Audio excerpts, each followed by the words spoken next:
Hello and a really warm welcome back to the channel, and thanks for looking in.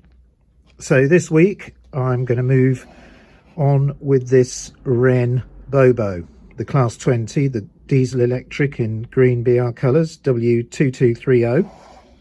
You may remember in a previous video I tried to get it on the main layout and it was running really badly. Let's put some power on. It's just hesitating and not running really very well. You can see on the test track it's very poor. Now I'm not going to touch the motor. I think what I'm going to do is get the axles out of the front bogie and give them all a good clean, because I think that's where the fault lies. So I'm looking forward to doing that with you. It'll give me a chance to try out this new lubricant, which I believe should help with conductivity, which I haven't used yet. I've had it in the workshop for a while. And also there's a broken side frame on this, and I'm going to try and use this plastic welding kit which I've used before. So you put on a glue and then set it using an ultraviolet light which comes with the glue stick, and I'll just take it out and just make sure the battery's not flat. It just shines a light on the glue, rather like some of the modern dentistry kit, and sets it. So we'll try that all out. Now, you wouldn't believe it, would you, but the other side frame, which I took off, I put it on the side somewhere and now I've lost it. So I've either put it away with some other stuff when I was tidying up or knocked it away. I can't find it at the moment, but that means even with the broken side frame mended, we're still going to be one down on this loco, but I don't think it'll matter. So I'm looking forward to getting this apart with you. Let's see what happens. I'll get the camera set up and we'll have a go at taking the wheels out of that front bogie.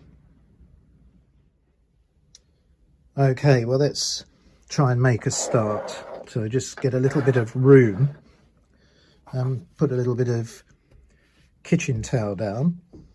And the first thing I'm going to do is I've already loosened this screw, so I can just take that out carefully, and then that just leaves the electric terminal. Now I loosened that as well just to make sure I could get it undone without too much trouble.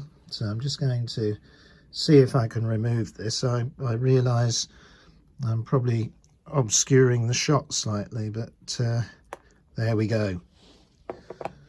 Let's just move this back, and this really is the offending item. Now I'll see if I can bring it into focus. There's a lot of really dried up horrible grease and they don't spin very well. I just think there's a massive resistance between the axles and the bogie.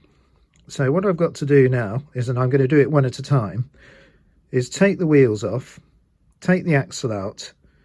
So that side, the wheel and the axle are pressed in, so that should be strong, and this side we've got the insulating bush. So I'm just going to pop that down there and see whether I can just gently lever the wheel. So the idea really, I should make a tool for this, but the idea really is to try and just ease it off so you're pulling dead straight using the two screwdrivers. So I can feel that moving now. Whether the bush is going to stay in the wheel or on the axle, I don't know, but we're just... Oh, that's lovely. So you can see the plastic bush is nicely in the wheel. So let's just take the axle out and have a look. Well, it's pretty greasy, isn't it? You can see there's a lot of sort of dark coloured dried grease there that's pretty nasty. So I'm not going to take them both out because I might then put them in the wrong way round. So I'm just going to put a little bit of alcohol onto that, and let's just see if I use another piece of paper towel whether it cleans up. Let's have a look.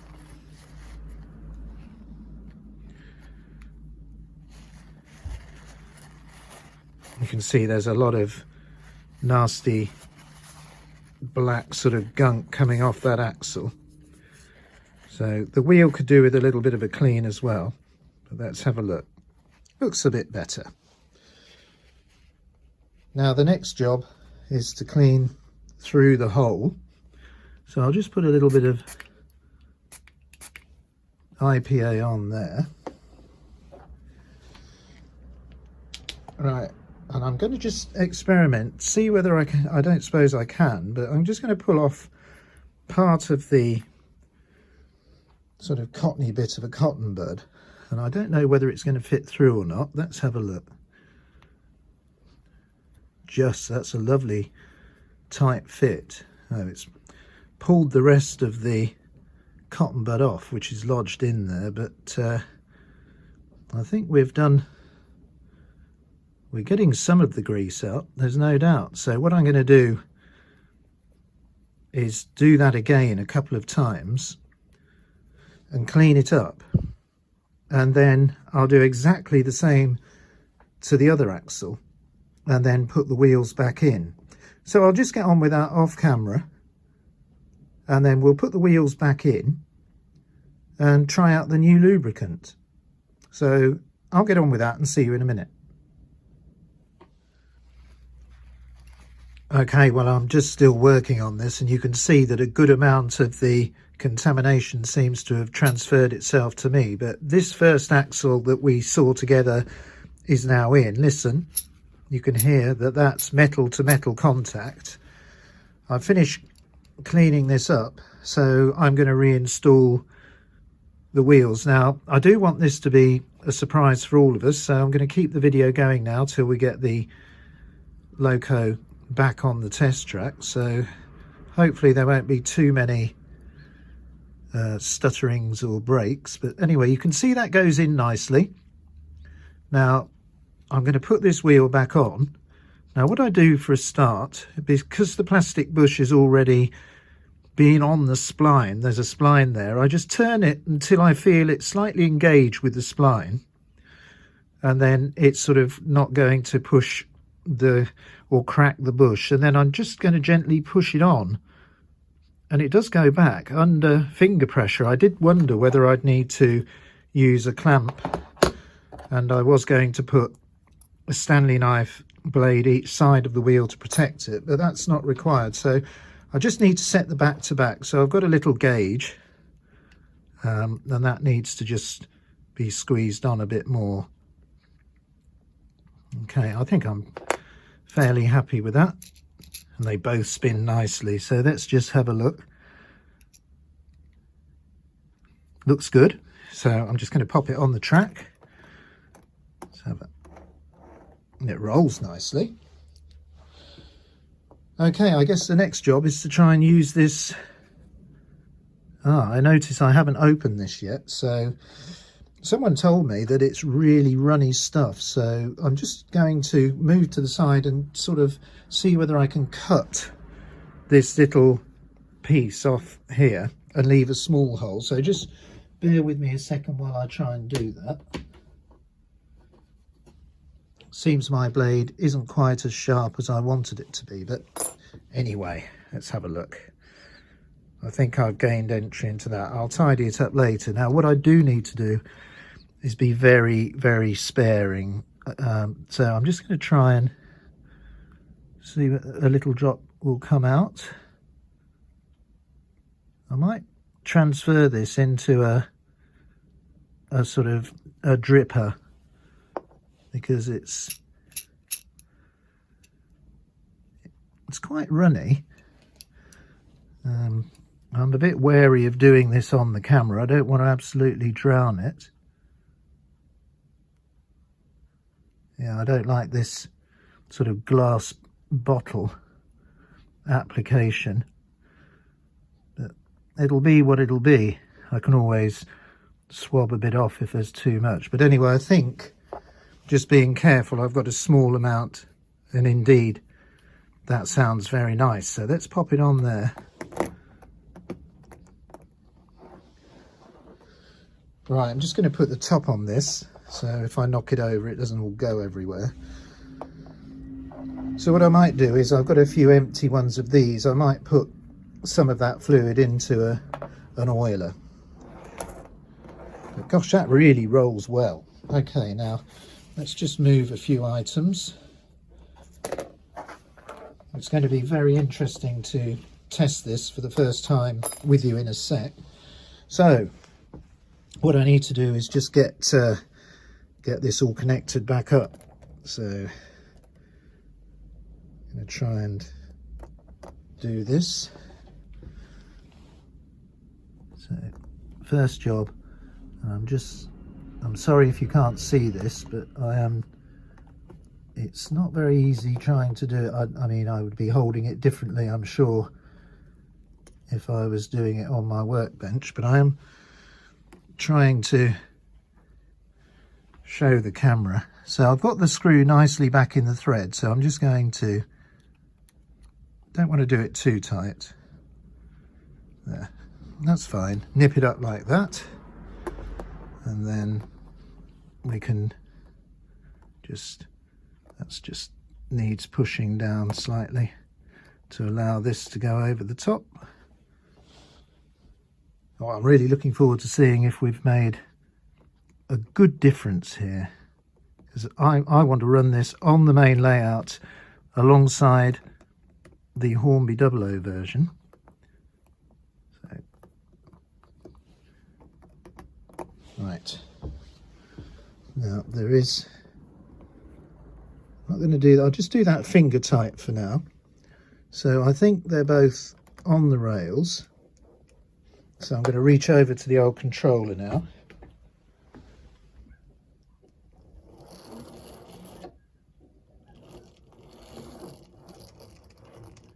Well, I think you'll see that it hasn't actually cured it. No, saying that, it's now running a bit smoother. Let me get the camera on the handheld and we'll give it a little bit of a try out now, just on this test track, to see whether it's worth just putting the body on and getting it on the main layout. Okay, now before I do that, I've almost forgotten I was going to have a go at gluing this. Now this is incredibly fiddly, so what I'm going to show you is, hopefully you can see half of it has cracked away.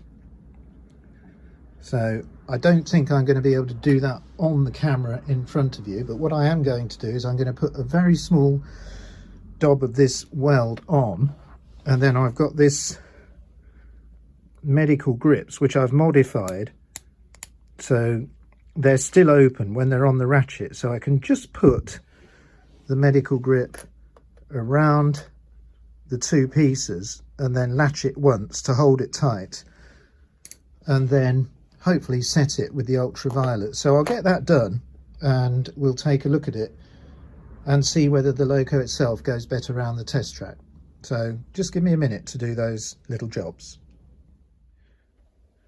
Okay, well, I'm back with you now, and this was indeed extra fiddly, but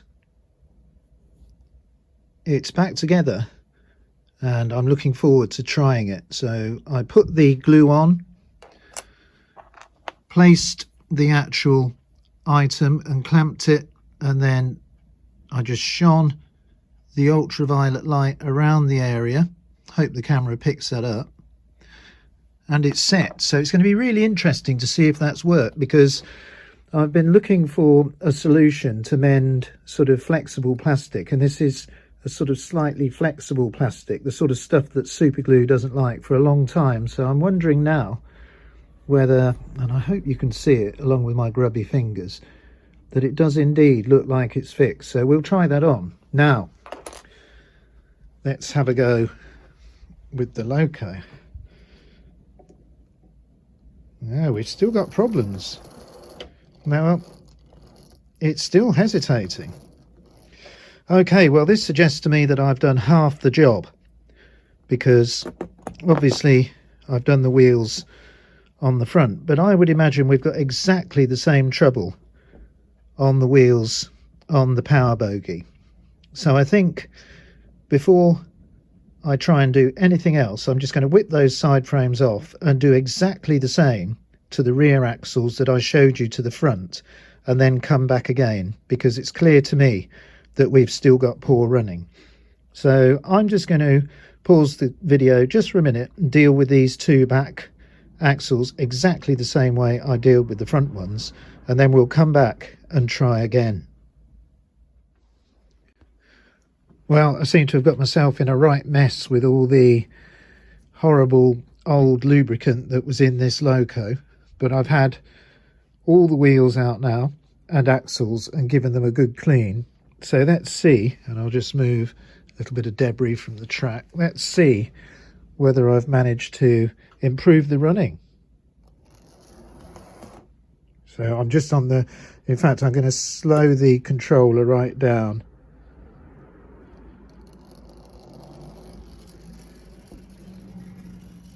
Now it's a bit noisy because I'm on half wave on the clipper controller, but it's a great way of seeing if we've got any hesitation or stuttering.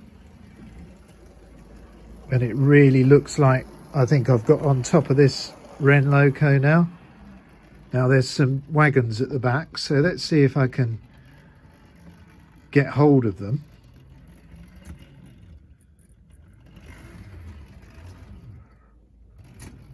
Yep, having a bit of trouble with the couplings there, so let's do it manually. See if I can just encourage them to... Okay.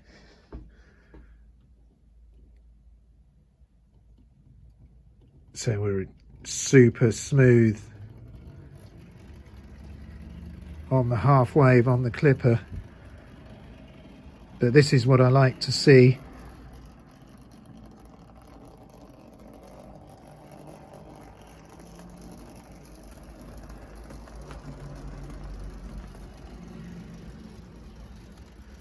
Okay, I'm just going to slow that down. Let's go to the controller and just,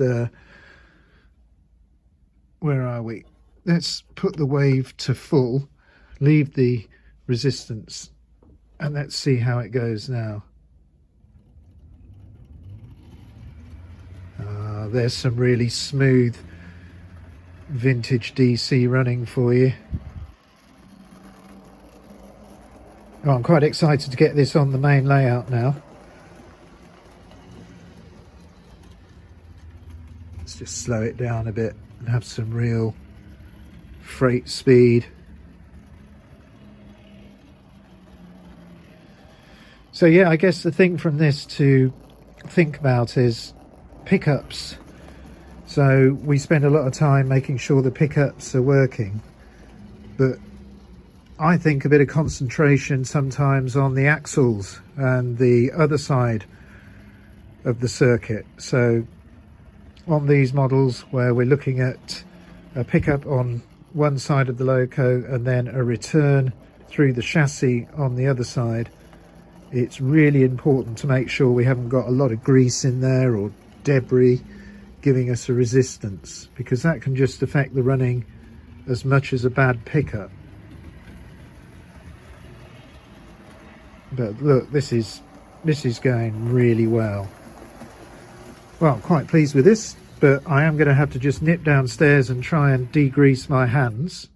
So I'll go and do that, and then we'll be back at the main layout. Now, just before I go down, you might have noticed I've got this male pickup. Now, I did some videos a long time ago on the main layout using Hornby 00 and Triang Hornby male coaches, and for some reason, I don't know, I think when I was doing a station I took part of it out. Well, I want to get it back in again so I can have some more male coach fun, so that's something that will be coming up soon. But right now I'm just going to degrease my hands and then we'll be on the main layout. Okay, well, I've got the Wrenn Class 20 on the layout, but you'll see there's no bogie side frames on there. When I tried to put my repaired one on, it cracked again instantly, so that glue didn't really do a brilliant job. And I looked at all the others and they're getting ready to fall off too, so unless I can think of a good repair, they're staying off until I either get some new ones or repair the old ones. But let's try and back up to the fuel train, which is in the long station. Okay, now I wonder whether that was a successful coupling, so I'll put some power on.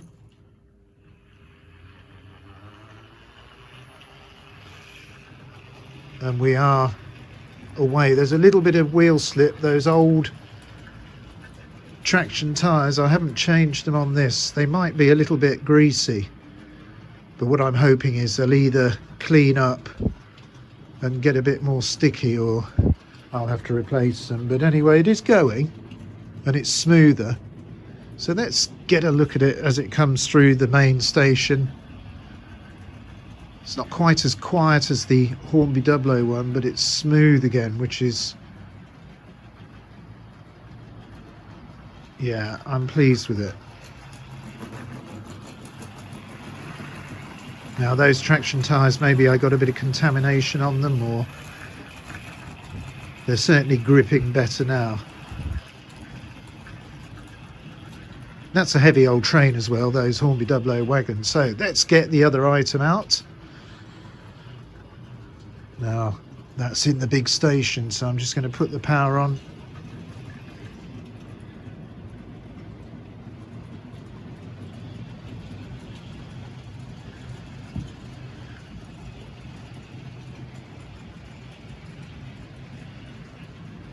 Looks good, doesn't it? I do like running these locos. Well, I'm a bit disappointed in the appearance of the Wrenn one at the moment. It looks a bit silly with its wheels shining away like that, but it still goes all right.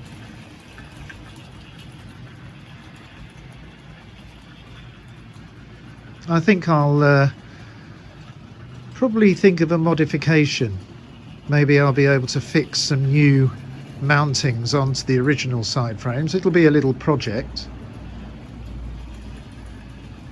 And I do need to try and find what happened to the fourth one. There's nothing more frustrating than just accidentally putting something to one side or losing sight of it. But that's the trouble when you have lots of items out at one time. It's easy to just tidy away and accidentally put something that you need in the wrong box.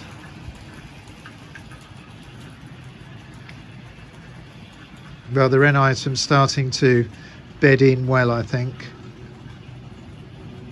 It'll be a good test of that new lubricant as well that I've used on the axles.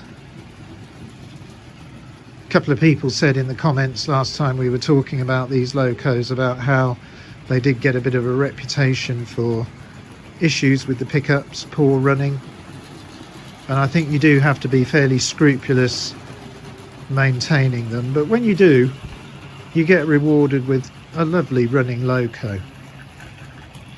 Strange that this Wrenn one is a little bit more noisy, but it could have had a harder life. I've no idea how much use it had had. Should have checked the brushes really. But anyway, it's great to see them running together on the layout, and apart from the side frames, I think they both look great.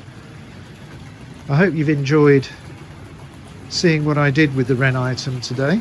I've had a bit of fun getting it running, and it is nice to have a bit of Class 20 running on the old vintage Super 4 layout. Well, I'm going to enjoy another few minutes up here running these, but it is getting a bit cold. We're having a bit of winter weather again, which is nice, so the temperature up here is quite chilly. So I think once I've had a bit of fun running these, it will be time to go and make a nice warm coffee. Well, I'll leave you with a few shots of these going around the main layout, and until the next video, I'll say goodbye.